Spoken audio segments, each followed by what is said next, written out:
Hi, folks. I'm Michael Byrne, and today I want to spend a few minutes talking about a subject very near and dear to my heart, the state of North Carolina's Constitution. This is Professor John Orth's book on our state constitution. I've had it for 30 years. It's in my office. It should be in the office, I think, of every judge and lawyer. Our Constitution begins with the preamble. It's a kind of organizational statement that tells the reader why the voters are doing all this in the first place. And our preamble starts like this.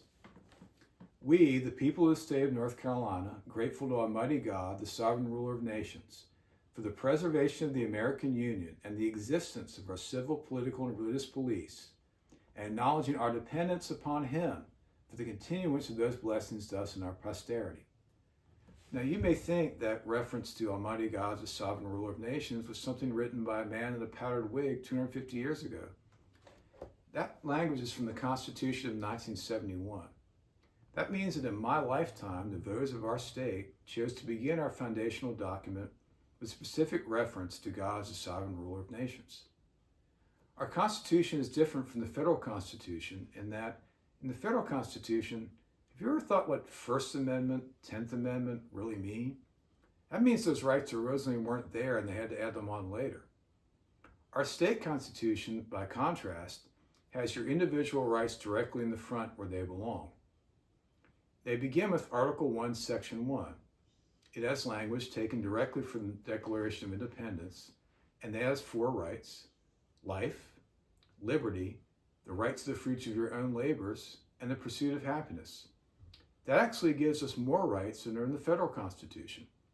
The right to the fruits of your own labor means that you have the right to pursue a chosen occupation without unreasonable interference from the government, from a union, or from anyone else. We also have Article 1, Section 10. All elections shall be free. Now that seems kind of obvious, but all elections shall be free means that you as voters have a choice. The Republican primary is in March 2026. If between now and then some Raleigh big shot or a big shot down the street tries to tell you something like, we have our ducks in a row, or you need to vote for X for the good of something, you should ask that person, and I would ask that person, are you following Article 1, Section 10? If you simply tell people who to vote for without telling them why, is that a free election? I'm not really sure that it is.